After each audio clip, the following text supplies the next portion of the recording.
বউচারা বিয়ের দাওয়াত খাইতে যাইতেছি। সো অল অফ মাই শুভাকাঙ্ক্ষীগণ, আসসালামু আলাইকুম। আমি আফরোজা মাইফুল খুকি।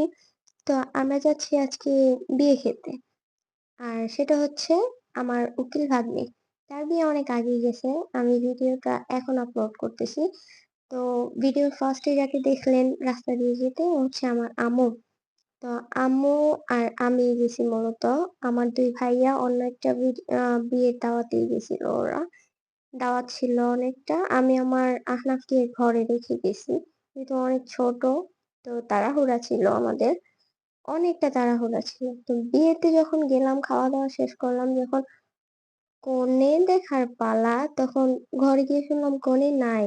মানে অদ্ভুত, কনে এখনো আসে নাই। আমরা কিন্তু অনেকটা লেট করছি খাবার-দাবার খেতে। যেহেতু এর আগেও অনেকটা কি ভাবছেন বউ পালায় গেছে? না, পার্লার থেকে আসে